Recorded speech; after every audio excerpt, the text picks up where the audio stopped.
तुमच्या सुद्धा टोमॅटो प्लॉटला आक्सा आलाय, लीफ कर्लिंग व्हायरस आलेला आहे, पर्णगुच्छ झालेला आहे, घुबड्या आलेला आहे, तर तुम्हाला टोमॅटो पिकासाठी एक नंबर अशी रिझल्ट ओरिएंटेड जादूची कांडी असणारी एक फवारणी सांगतो. तुमच्या प्लॉटला पांढरी माशी देखील असेल ती कंट्रोल होईल.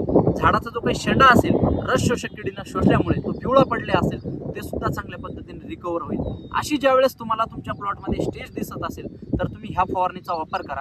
त्यामध्ये तुम्हाला स्पॉटलाईट ॲव्हेन्यू ॲग्री इम्पॅक्स कंपनीचे स्पॉटलाईट हे तुम्हाला 200 ग्रॅम प्रति 200 लिटर पाण्यासाठी, त्याचबरोबर टाटा कंपनीचे टाटा मानिक तुमच्या प्लॉटला पांढरी माशी जर कमी असेल तर 100 ग्रॅम प्रति 200 लिटर पाण्यासाठी, 150 ग्रॅम प्रति जास्त 200 लिटर पाण्यासाठी, जर पांढरी माशी जास्त असेल तर 150 ग्रॅम प्रति 200 लिटरसाठी वापरायचं आहे. एक्सिड जे की ॲग्री सर्च कंपनीचं ॲमिनोबेस हे मायक्रोन्यूट्रिएंट आहे, एकदम सुपर असे त्याचे रिझल्ट आहे. तर तुम्ही ते मायक्रोन्यूट्रिएंट 300 ते 350 ग्रॅम प्रति एकरी तुम्ही वापरू शकता 200 लिटर पाण्याकरिता.